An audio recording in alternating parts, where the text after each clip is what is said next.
الحمد لله نحمده ونستعينه ونستغفره ونؤمن به ونتوكل عليه ونعوذ بالله من شرور أنفسنا ومن سيئات أعمالنا من يهده الله فلا مضل له ومن يضلل فلا هادي له وأشهد أن لا إله إلا الله وحده لا شريك له وأشهد أن محمدًا عبده ورسوله أرسله بالحق بشيرا ونذيرا بين يدي الساعة فمن يطع الله ورسوله فقد رشد واهتدى ومن يعص الله ورسوله فقد ضل وغوى فإنه لا يضر إلا نفسه ولا يضر الله شيئا نسأل الله ربنا أن يجعلنا ممن يطيعه ويطيع رسوله ويتبع رضوانه ويجتنب سخطه فإنما نحن به وله أما بعد فإن خير الحديث كتاب الله وخير الهدي هدي محمد صلى الله عليه وآله وسلم وشر الأمور محدثاتها وكل محدثة بدعة وكل بدعة ضلالة وكل ضلالة في النار فأعوذ بالله السميع العليم من الشيطان الرجيم من همزه ونفخه ونفثه بسم الله الرحمن الرحيم فلما نسوا ما ذكروا به أنجينا الذين ينهون عن السوء وأخذنا الذين ظلموا بعذاب بئيس بما كانوا يفسقون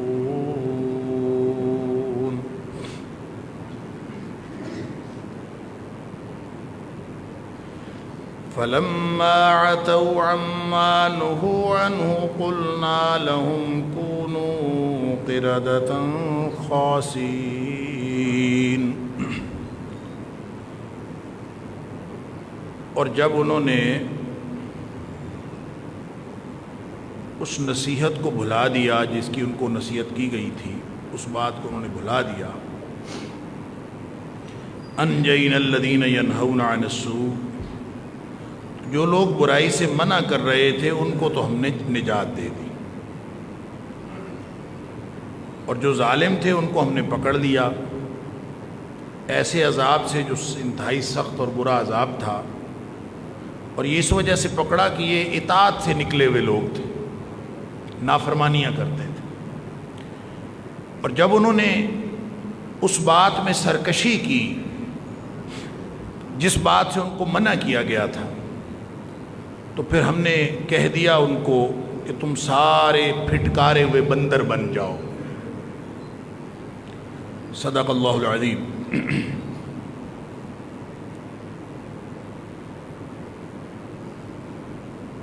اللہ تعالیٰ نے ایک موقع اور عطا فرمایا ہم سب کو کہ عید الاضحیٰ قریب ہے، اور جتنے بھی اہل ایمان اہل اسلام ہیں وہ سب قربانیاں کرنے کے لیے اپنے اپنے وسعت کے مطابق اور اپنی اپنی استطاعت کے مطابق وہ تیاریاں کر رہے ہیں، اور ملکی اور بین الاقوامی حالات کی وجہ سے بہت سارے لوگوں کو تشویش بھی ہے کہ اس وقت کس طرح کی احتیاطی تدابیر اختیار کرتے ہوئے قربانی کی جائے، یا پھر ہماری قربانی بھی احتیاطی تدابیر کی نظر ہو جائے۔ مختلف قسم کے خدشات ہیں، مختلف قسم کی پالیسیاں ہیں۔ البتہ جذبہ ایمانی اور جذبہ قربانی وہ ماند نہیں پڑا، اس پر اللہ کا شکر ادا کرنا چاہیے کہ لوگ اس کے بارے میں ابھی بھی کانشیس ہیں، ابھی بھی اہل ایمان کو اہل اسلام کو یہ جذبات اور اس طرح کے احساسات موجود ہیں کہ وہ قربانیاں کرنے کے لیے تڑپ رہے ہیں۔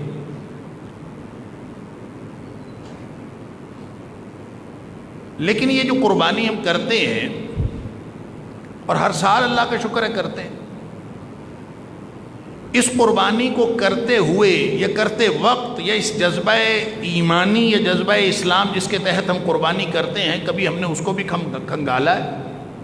کبھی دیکھا ہے کہ قربانی ہم کرتے کیوں ہیں؟ اس وقت دنیا میں جتنے بھی معاشرتی معاشی انفرادی یا اجتماعی حالات ہیں ان کو اگر دیکھا جائے تو الا ماشاء اللہ چند استثناء کی باتیں تو ہوتی ہیں ہر جگہ پہ، لیکن عمومی طور پر ہم یہ دیکھتے ہیں کہ معاشرہ بگاڑ کا شکار ہو چکا ہے۔ ہمیں معاشرے میں بگاڑ نظر آتا، اور بگاڑ بھی ایسا ہے کہ اجتماعی طور پر جو طبقات ہیں وہ سارے کے سارے طبقات پتہ نہیں اپنے آپ کو جسٹیفائیڈ سمجھتے ہیں، اپنے آپ کو وہ کوئی جائز سمجھتے ہیں کہ وہ جس طرح کا بھی اللہ کی نافرمانیاں کر لیں ان کے اوپر کوئی عذاب نہیں آئے گا، جس طرح کا بھی ان کے اوپر جو موقع آیا ہے اس سے فائدہ اٹھا لیں، چاہے اللہ اور اس کے رسول صلی اللہ علیہ وسلم کی نافرمانی ہو رہی ہو۔ ہر طبقہ الا ماشاء اللہ سوائے اس کے جس کے اوپر کوئی اللہ کی رحمت ہو جائے، الا ما رحم ربی، باقی تقریباً آپ دیکھتے ہیں کہ ہر طرف ساری دنیا اسی کام پہ لگی ہے کہ جو موقع ملتا ہے اس سے فائدہ اٹھا لیا جائے۔ نہ کوئی حلال حرام کی کوئی تمیز ہے، نہ کوئی جائز ناجائز کی تمیز ہے، اور نہ ہی کوئی معاشرتی اخلاقیات کی کوئی تمیز۔ لیکن مزے کی بات ہے کہ ایسے دور میں بھی، ان حالات میں بھی جذبہ قربانی میں کوئی کمی واقع نہیں ہوئی۔ جذبہ قربانی ویسے کا ویسے، جو جتنا بڑا کرپٹ ہے، جتنا بڑا کوئی حرام خور ہے، اتنے زیادہ بکرے آپ اس کے دروازے پہ دیکھیں۔ جو جتنا زیادہ اللہ اور اس کے رسول صلی اللہ علیہ وسلم کی نافرمانیوں میں ملوث ہے، اتنا زیادہ وہ اس قربانی کے موقع پر وہ غریبوں کی خدمت بھی کرتا ہے، اور اشتہار بھی لگتے ہیں، عید مبارک کے بینرز بھی لگتے ہیں، اسی کی طرف سے لگتے ہیں۔ اللہ اکبر! یہ بات میں ہر فکرے کے ساتھ دہرا رہا ہوں، الا ما رحم ربی، سوائے اس کے جس کے اوپر اللہ کی رحمت ہو، وہ بچا ہوا۔ باقی عمومی طور پر حالات یہ ہیں۔ طبقاتی اعتبار سے آپ دیکھیں، جس محکمے کو پکڑتے ہیں اس محکمے کے اندر کرپشن، جس طبقے کو دیکھتے ہیں وہ ہمیں کرپٹ نظر آتا ہے۔ آپ سیاستدانوں کی بات کر لیں، آپ کو اس کے اندر بے شمار کرپشن کی کہانیاں سننے کو ملتی ہیں۔ آپ جرنیلوں کو دیکھ لیں، اس کے اندر آپ کو بے شمار کہانیاں کرپشن کی ملتی ہیں۔ آپ افسروں کو دیکھ لیں، آپ محکمہ تعلیم کو دیکھ لیں، آپ کسی بھی محکمے کے کسی بھی دفتر کو دیکھ لیں، کسی سرکاری کسی غیر سرکاری، ہر طرف یہی حال۔ اللہ اکبر۔ مجھے لگتا نہیں ہے کہ کوئی ایسی وجہ باقی ہو کہ ہمارے اوپر اللہ کا عذاب نہ آئے۔ کیوں اللہ کا عذاب نہ آئے؟ کیا ہم نے اللہ کے ساتھ کوئی قرب کا تعلق بنایا ہوا ہے؟ ہمارا اللہ کے ساتھ تعلق ہی کیا ہے؟ ہم نے اللہ تعالیٰ کی فرمانبرداری میں اور نبی اکرم صلی اللہ علیہ وسلم کی فرمانبرداری میں اور ان کے امتی ہونے میں ہم نے محنت ہی کیا کی ہے؟ ہم نے صلاحیتیں لگائی ہی کیا ہیں؟ ہم نے کیا کھپایا ہے؟ کیا ہم نے اپنی اولادیں کھپائی ہیں؟ کیا ہم نے اپنا مال و دولت کھپایا ہے؟ کیا اپنی زندگیاں ہم نے اس بات میں لگائی ہیں؟ جب یہ نہیں لگائیں، زندگی ہم اپنی مرضی سے گزار رہے ہیں، معاملات زندگی اپنی مرضی سے طے کر رہے ہیں، معاشرتی معاملات اپنی مرضی سے چل رہے ہیں، معاشرتی تعلقات اپنی خواہش کی بنیاد پر طے ہوتے ہیں، وہ کو اللہ اور اس کے رسول صلی اللہ علیہ وسلم کی مرضی کے مطابق تھوڑی طے ہوتے ہیں۔ اور مال و دولت، اللہ اکبر، تو جہاں سے آئے بس آنا چاہیے۔ حلال حرام کو کون دیکھتا ہے؟ بخاری شریف کی اس حدیث کے بالکل عین مطابق جس میں نبی اکرم صلی اللہ علیہ وسلم فرمایا تھا لَيَأْتِيَنَّ عَلَى النَّاسِ زمان، لوگوں کے اوپر ایک ایسا زمانہ لازماً آئے گا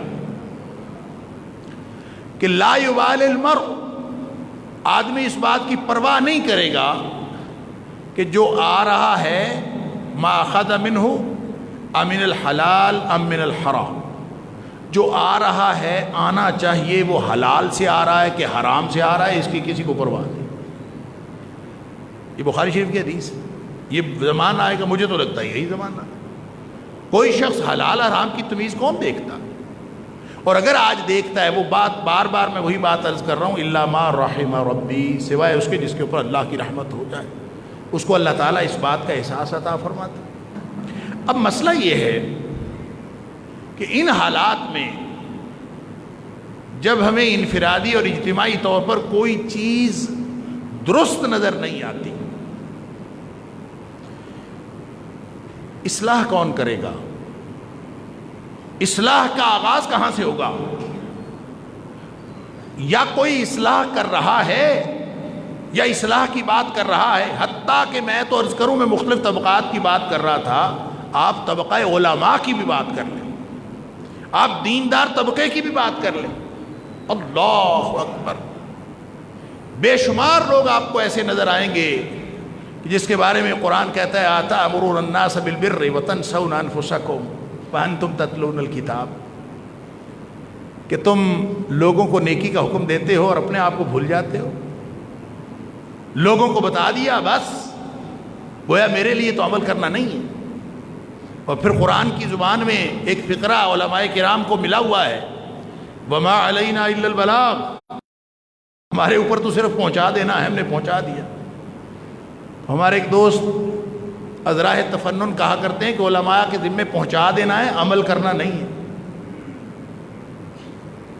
تو جب وہ خود عمل نہیں کرنا تو قرآن نے کہا کرتے تھے أَتَأْمُرُونَ النَّاسَ بِالْبِرِّ وَتَنْسَوْنَ أَنفُسَكُمْ وَأَنْتُمْ تَتْلُونَ الْكِتَابَ، قرآن پڑھتے ہوئے، اللہ کے رسول صلی اللہ علیہ وسلم کے فرامین پڑھتے ہوئے جب عمل کرنے کی باری آتی ہے تو ہزار ہیلیں اور ہزار حجتیں ہیں کہ ہم وہ نہیں کر سکتے جو اللہ اور اس کے رسول کرتے۔ یہ سب کے پاس ہے، چاہے میں ہوں، ہماری اپنی مجبوری، ترجیحات ہیں، ہم اپنی ترجیحات پر زندگی گزارنا چاہتے ہیں اور اللہ کو پھر بھی چاہتے ہیں کہ اللہ ہم سے راضی ہو، زندگی اپنی مرضی سے گزاریں، لیکن اللہ کو پھر بھی ہم سے راضی ہونا چاہیے۔ زندگی ہم اپنی مرضی سے گزاریں، اللہ کا قرب پھر بھی حاصل ہونا چاہیے۔ زندگی ہم اپنی مرضی سے گزاریں، نیکیاں ہماری پھر بھی کاؤنٹ ہونی چاہیے۔ ہم زندگی اپنی مرضی سے گزاریں، پھر بھی ہمیں جنت میں جانا چاہیے۔ ہم زندگی اپنی مرضی سے گزاریں، پھر بھی دنیا میں کامیابیاں مسلمانوں کو ملنی چاہیے۔ عجیب معاملہ، دین اپنی مرضی کا، اللہ اکبر۔ تو یہ جو آیت میں نے آپ کے سامنے تلاوت کی ہے نا، یہ سورہ اعراف کی آیت ہے اور یہاں ذکر ہو رہا ہے سبت والوں کا، ہفتے والے دن جو مچھلیاں پکڑنے کا معاملہ تھا نا، کہ اللہ تعالیٰ فرماتا ہے کہ اس بستی کو دیکھو کہ جو سمندر کے کنارے تھی اور ان کو منع کیا گیا تھا کہ ہفتے والے دن مچھلیاں نہیں پکڑنی، ان کا روزگار ہی مچھلیاں تھیں، وہ ظاہر ہے سمندر کے کنارے وہاں پہ اور کوئی روزگار کا ذریعہ نہیں تھا، آزمائش تھی، ہفتے والا دن تمہارے لیے عبادت کا ہے، اس دن تم نے عبادت کرنی ہے کے لیے، اور آزمائش کے لیے مچھلیاں تھیں کہ وہ آتی ہی اس دن تھی، جتنی ہفتے والے دن آتی تھی باقی دنوں میں آتی نہیں تھی۔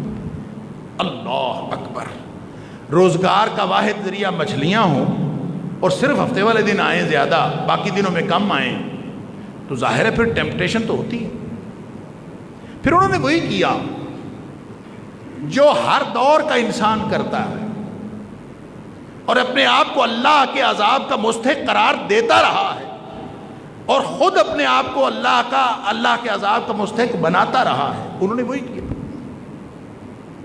اللہ تعالیٰ فرماتا ہے کہ انہوں نے فلما عتوا، نافرمانی کی، سرکشی کی اس بات سے جس سے ان کو منع کیا، جس سے منع کیا گیا تھا اس سے نافرمانی کی۔ یہ فرما فلما نسوا ما ذکروا بہ، بھلا دیا، کیا چیز بھلائی؟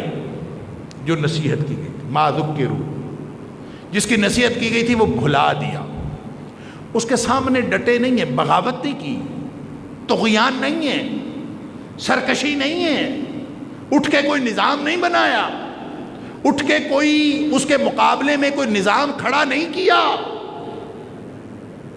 اس کو بھلا دیا، اپنی مرضی کی۔ اس کے مقابلے میں باطل نظام کھڑا کرنا وہ تو اگلی سطح کا جرم ہے، وہ اگلی سطح کا جرم ہے۔ صرف انہوں نے یہ کیا کہ اللہ کی بھیجی ہوئی نصیحت کو بھلا دیا، فلما نسوا، بھلا دیا بس۔ اللہ، جس کو یاد رکھنا تھا اس کو بھلا دیا،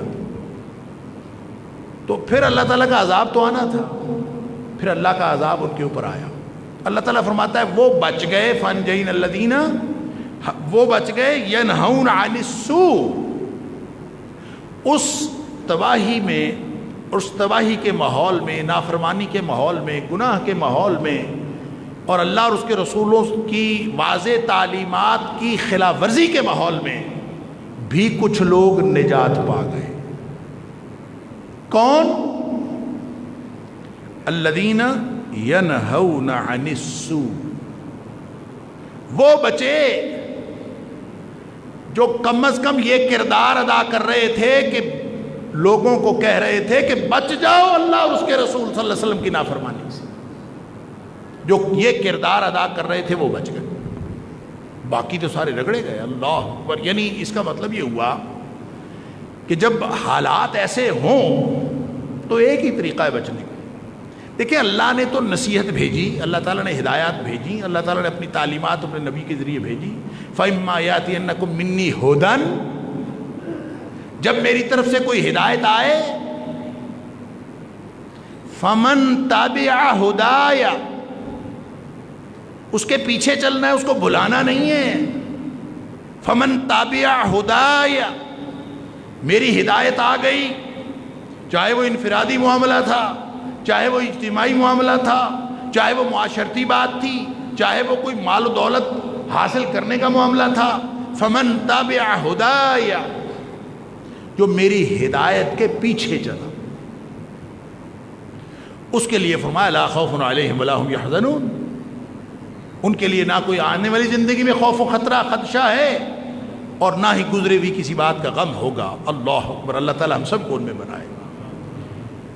لیکن وہ لوگ جنہوں نے کذبوا بآیاتنا والذین کفروا، انکار کر دیا، وکذبوا بآیاتنا، اور ہماری آیتوں کو جھٹلایا،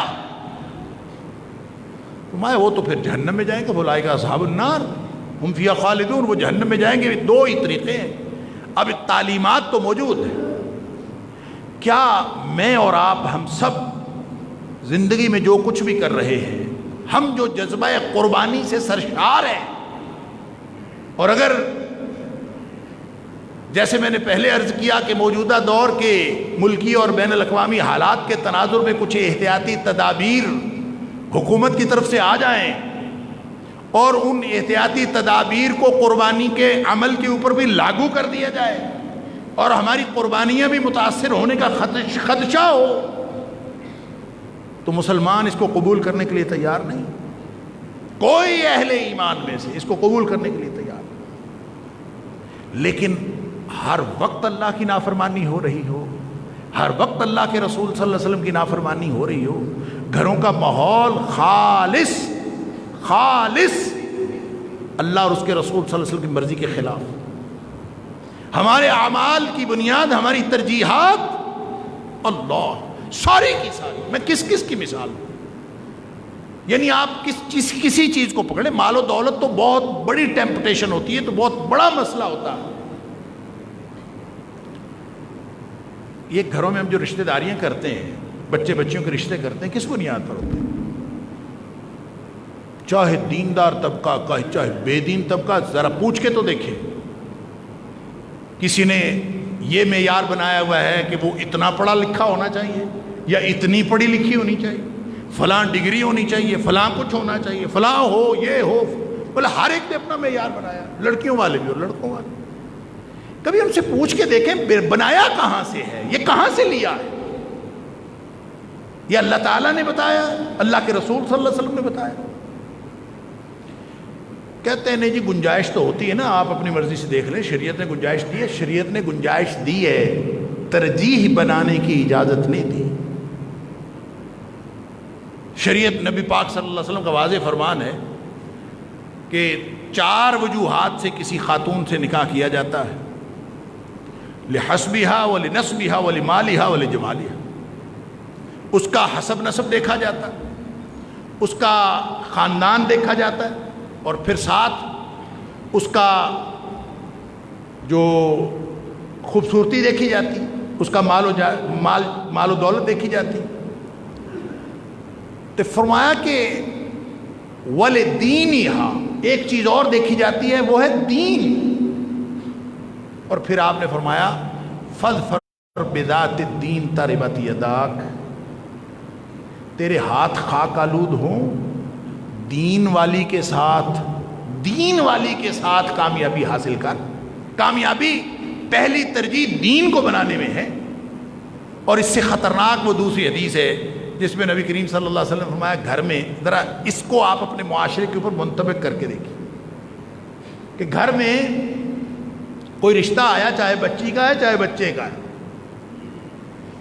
ممن ترضون دینہ وخلقہ، 2 چیزوں کے بارے میں آپ کو اس میں کوئی اعتراض نہیں ہے، آپ کو پسند ہے 2 چیزیں. کون کون سی؟ اس کا دین پسند ہے، اس کا اخلاق پسند.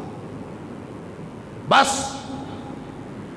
دین کے اعتبار سے آپ کا کوئی اس کے اوپر اعتراض نہیں، اخلاق کے اعتبار سے آپ کا اس کے اوپر کوئی اعتراض نہیں، تو نبی اکرم صلی اللہ علیہ وسلم نے فرمایا نکاح کر دو، نکاح کر دو، حکم ہے.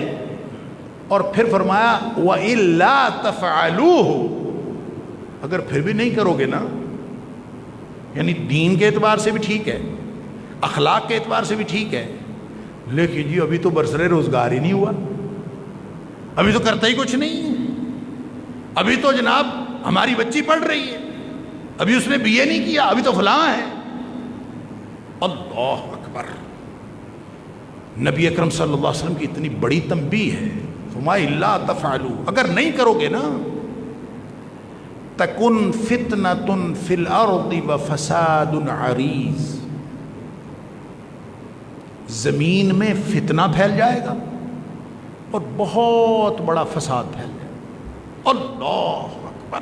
اگر تم یہ ترجیح بنا کے یہ نہیں کرو گے، اپنے معاشرتی معاملات میں اس کو ترجیح نہیں بناؤ گے، تو معاشرتی بگاڑ اور پوری زمین پر فساد، پھر اس کو بھگتو. لوگ کہتے ہیں ہمارے حالات خراب ہیں، نہ ہوں، کیوں نہ ہوں؟ کیا کیا ہے؟ ہم نے اللہ کے ساتھ، اللہ کے رسول صلی اللہ علیہ وسلم کے ساتھ تعلق ہی کیسا رکھا ہے؟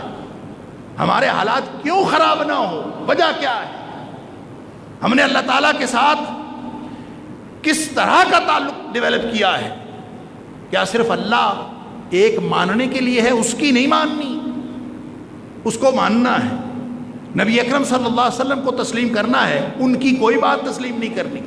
عجیب عقیدہ رسالت ہے، عجیب عقیدہ توحید ہے۔ اللہ، لہٰذا سمجھ لیجئے یہ جتنا فساد ہے، جتنا بگاڑ ہے، یہ سب ہمارے ہاتھوں کا کیا دھرا ہے۔ قرآن کہتا ہے ظہر الفساد فی البر والبحر بما کسبت ایدی الناس۔ یہ جو خشکی پر، تری پر، چھوٹے محکموں میں، بڑے محکموں میں، سرکاری سطح پر، ہر جگہ پر جو آپ کو ملکی سطح پر، بین الاقوامی سطح پر جو بگاڑ نظر آتا ہے، فرمایا بما کسبت ایدی الناس، یہ لوگوں کے کرتوتوں کی وجہ سے ہم نے خود کیا۔ جب خود کیا ہے تو پھر بھگتو۔ پھر ہم سمجھتے ہیں نہیں، دعائیں تو کرتے ہیں ہم سب، اور دعائیں قبول نہیں ہوتی۔ اللہ کے رسول صلی اللہ علیہ وسلم نے پورا قانون بتایا۔ آپ کے سامنے برائیاں ہو رہی ہیں، آپ خود برائیاں میں مبتلا ہیں، اور ان برائیوں کو برداشت کرتے ہوئے آپ جتنی مرضی دعائیں کرتے رہو، اللہ دعائیں قبول نہیں کرتا۔ نبی اکرم صلی اللہ علیہ وسلم فرمایا لَتَأْمُرُنَّ بِالْمَعْرُوفِ وَلَتَنْهَوُنَّ عَنِ الْمُنْكَرِ، نیکی کا حکم دینا پڑے گا، برائی سے تم کو لازماً منع کرنا پڑے گا، نہیں تو پھر اللہ کا عذاب آ جائے۔ اَوْ لَيُوشِكَنَّ عَلَيْكُمْ عِقَابًا مِّنْهُ، نہیں تو پھر اللہ کی طرف سے عذاب آ جائے گا۔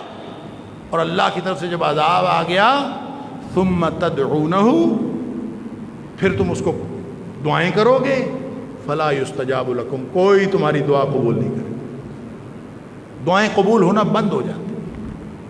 بلکہ ایک حدیث میں فرمایا پھر اللہ کا ایسا عذاب آئے گا او لیمرن علیکم شرارکم، بدترین لوگ تمہارے حکمران بن جائیں گے۔ ثم یدعو خیارکم، اور جو اچھے لوگ ہیں، جو مسجدوں میں بیٹھے رہ گئے، جو اپنے اپنے مسلوں پہ بیٹھے رہ گئے، تسبیح بہت پھیرتا ہے، اپنا اللہ اللہ بہت کرتا ہے، ذکر بہت کرتا ہے، قرآن بہت پڑھتا ہے، لیکن جب معاملہ طے کرنے کی باری آتی ہے تو اپنی مرضی سے کرتا ہے، اللہ اور اس کے رسول صلی اللہ علیہ وسلم کی مرضی سے نہیں کرتا۔ یہ ہمارا رویہ، اس میں میں اور آپ ہم سب شامل۔ لہذا یہ جو قربانیوں کا ہمارے اندر جذبہ جوش مار رہا ہے نا، اس جذبے کو ذرا ٹٹولیں۔ قربانی ہم سمجھتے ہیں جانور ذبح کرنے کا نام قربانی ہے۔ کس نے کہا جانور ذبح کرنے کا نام قربانی؟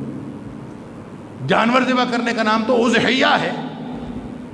قربانی بھی عربی زبان کا لفظ ہے، اضحیہ بھی عربی زبان کا لفظ ہے، اور ہدی جو حج پہ ذبح کیا جاتا ہے جانور، وہ بھی عربی زبان کا لفظ ہے۔ لہذا جب آپ کہتے ہیں قربانی، قربانی کا لفظ قرآن میں آیا، اذ قربا قربانا، سورۃ المائدہ کے اندر اللہ تعالیٰ فرماتا ہے وَاتْلُ عَلَيْهِمْ نَبَأَ ابْنَيْ آدَمَ، اے حبیب صلی اللہ علیہ وسلم ان کو آدم علیہ السلام کے دو بیٹوں کی کہانی سنا دو۔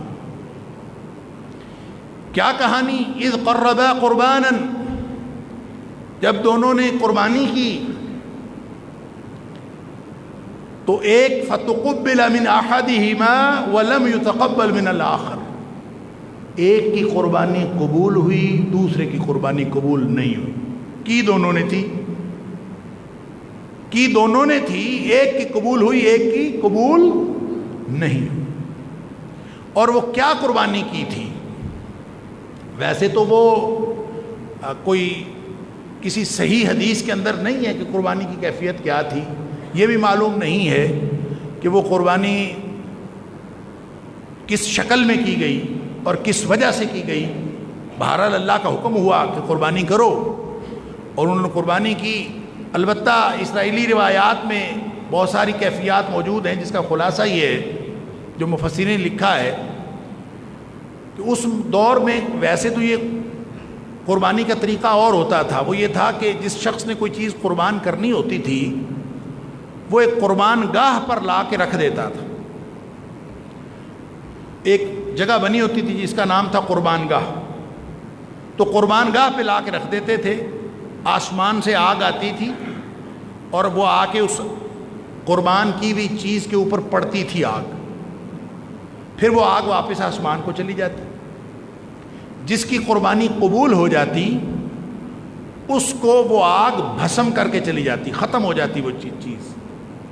اور جس کی قربانی قبول نہیں ہوتی اس کی چیز وہیں پڑی رہ جاتی، آگ آ کے واپس چلی جاتی لیکن اس کو کچھ بھی نہیں کہتی تھی، وہ ویسے پڑی کی پڑی رہ جاتی. اس کا مطلب یہ تھا کہ یہ قبول نہیں ہوئی. اب ظاہر ہے اس میں ذبح کرنے کی بات تو کوئی نہیں، یعنی آپ کوئی بھی چیز وہاں رکھاتے ہیں تو اس میں ذبح کرنے کی بات تو نہیں ہے. تو پھر قربانی ہم ذبح کرنا کیوں سمجھتے ہیں؟ قربانی ذبح کرنے سے نہیں ہے، قربانی کا کوئی معنی بھی ذبح کرنا نہیں ہے. ہاں کوئی ذبح کرنے کا عمل بھی قربانی کا عمل ہو سکتا ہے، لیکن قربانی دراصل قرب سے ہے، قرب سے. اور قرب کیا ہے؟ قریب ہونا.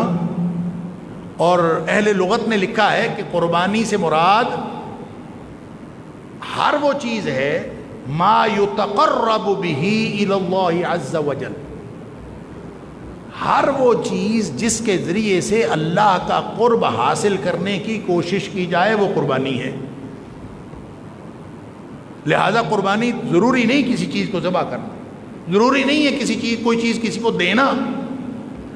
قربانی ہر وہ چیز، ہر وہ کام، ہر وہ عمل جو آپ صرف اس لیے کرتے ہیں کہ میں اپنے اللہ کے قریب ہو جاؤں، وہ قربانی ہے. تو سوچئے ذرا اللہ کہاں ہے، اس کے قریب کیسے ہونا ہے؟ فاصلے کے اعتبار سے قریب ہونا ہے. یعنی آپ جو قربانی کریں گے تو اس کے بعد فاصلے کے اعتبار سے آپ اللہ کے قریب ہو جائیں گے. کیسے؟ قرب کا کیا مطلب ہے؟ قربانی وہ ہے جو قرب دے. قرب اللہ کا کیسے حاصل ہو؟ جو فرماتا ہے کہ وَإِذَا سَأَلَكَ عِبَادِي عَنِّي فَإِنِّي قَرِيبٌ. جو بندہ میرے بارے میں سوال کر کے پوچھے نا کہ میں کہاں ہوں، اس کو بتا دو میں تو ہوں ہی قریب. وہ پہلے ہی قریب. اللہ اکبر، فَإِنِّي قَرِيب. اس نے خود اعلان کیا ہے میں قریب. اور قریب بھی کتنا کہ کوئی قربت کا تصور بھی نہ کر سکے، اتنا قریب. نحن اقرب الیہ من حبل الورید. ہم اس کے شاہ رگ سے بھی زیادہ قریب ہیں. شاہ رگ تو اندر ہوتی ہے، قریب تھوڑی ہوتی ہے. وہ تو انسان کے اندر ہے، جسم سے باہر ہے ہی نہیں. قربت دو جسموں کے درمیان کے فاصلے کو کہتے ہیں. دو جسموں کے درمیانی فاصلے کا جو کم ترین فاصلہ ہوتا ہے اس کو قرب کہتے ہیں. تو یہ کیسا قرب ہے؟ اللہ اکبر. فرمایا نحن اقرب الیہ من حبل الورید. ہم اس کی شاہ رگ سے بھی زیادہ قریب ہیں. شاہ رگ تو جسم کے اندر ہے، وہ تو ایک دوسرے کے اندر مدغم ہوئی ہے.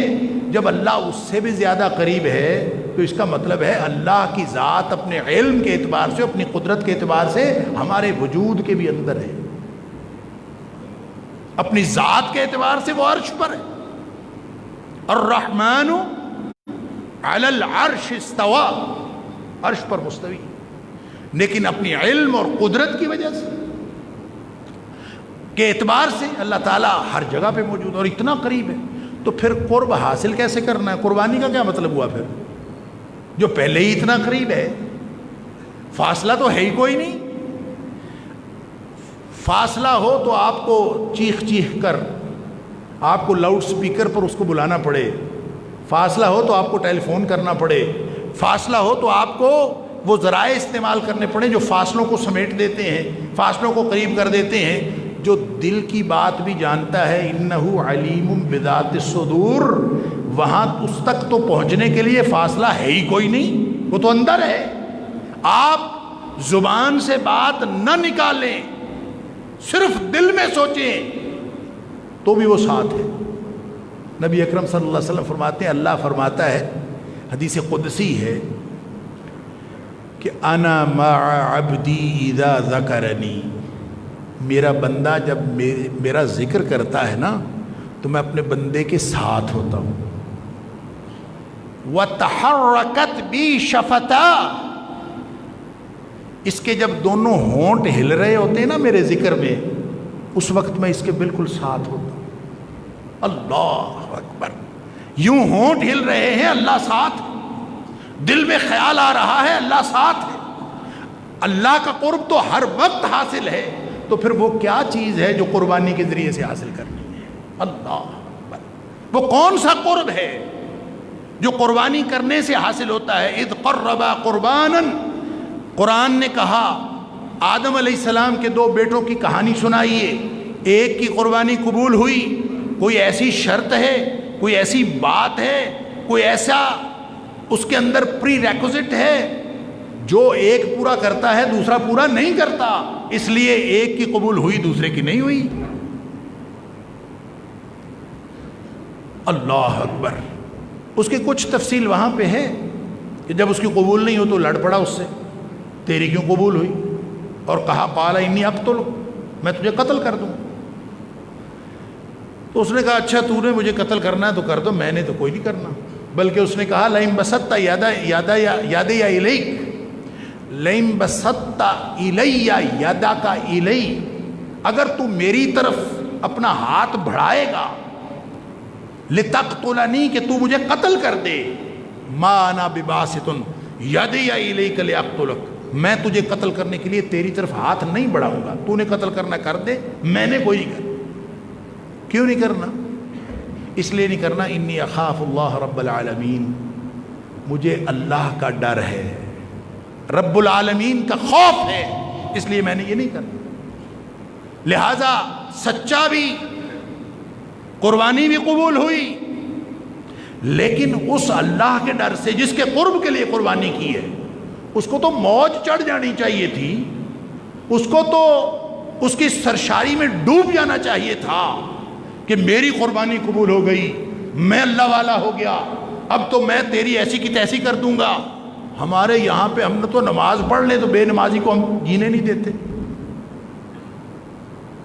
ہم تو داڑھی رکھ لیں تو بے داڑھیوں کو جینے نہیں دیتے، ہم تو کوئی ایک نیک کام کر لیں ہمارا اوج کہیں کسی جگہ رکتا ہی نہیں، خود پسندی کہیں رکتی نہیں. اور اللہ تعالیٰ معاف فرمائے، جو دین پڑھنے پڑھانے والے ہیں، مجھے بعض اوقات بڑا خوف آتا ہے، پھر وہی بات کروں گا الا ما رحم ربی، جس پر اللہ کی رحمت ہے، بڑے بڑے اللہ والے موجود ہیں، لیکن عمومی بات کر رہا ہوں، زوال کی بات کر رہا ہوں، فساد اور بگاڑ کی بات کر رہا ہوں. بہت سارے لوگ ایسے ہیں جتنا جتنا دین پڑھتے جاتے ہیں، جیسے جیسے وہ نیکی کرتے جاتے ہیں، ایسے لگتا ہے ان کی تو اللہ سے بے تکلفی ہو گئی ہے، نعوذ باللہ من ذالک. لہذا وہ گناہ کو گناہ ہی نہیں سمجھتے، اللہ سے خوف ہی ختم ہو جاتا. کیا کیفیت ہوگی اس شخص کی جس کے بارے میں قرآن کہتا ہے فتقبل من احدہما، ایک کی قبول ہو گئی، اس نے اپنی آنکھوں سے دیکھ لیا کہ میری قربانی قبول ہوئی ہے، تیری قبول نہیں ہوئی، تو پھر اس کے اوپر اثرات کیا ہوئے؟ انی اخاف اللہ رب العالمین، میں تو اللہ سے ڈرتا ہوں، میں نے یہ کام نہیں کرنا. ہاتھ میں طاقت ہے، اٹھاؤں گا نہیں. تجھے قتل کرنے کے لیے تیرے ساتھ لڑ سکتا ہوں، نہیں لڑتا. کیوں؟ انی اخاف اللہ رب العالمین، مجھے اللہ کا ڈر ہے. بات اصل میں کرنے کی یہ ہے، اللہ تعالیٰ مجھے اور آپ کو، ہم سب کو صبر عطا فرمائے. ہم ذرا تھوڑا اپنے جذبات کو ٹٹولیں، اللہ کے ساتھ جس کے قرب کے لیے قربانیاں کر رہے ہیں، جس کے قرب کا دعویٰ کر رہے ہیں، کیا زندگی اس کے قرب کے لیے گزر رہی ہے؟ بس یہ ایک لمحہ فکریہ ہے، ایک نقطہ فکر ہے جو میں آپ کے سامنے اپنے دل کا درد بیان کر رہا ہوں. یہ میرے اپنے لیے بھی ہے اور آپ کے لیے بھی ہے. ہم اس پر سوچیں بھی اور غور کریں. انشاءاللہ اللہ کی توفیق سے یہ موضوع جاری رہے گا. اللہ تعالیٰ ہم سب کو سمجھ عطا فرمائے. وآخر دعوانا الحمدللہ.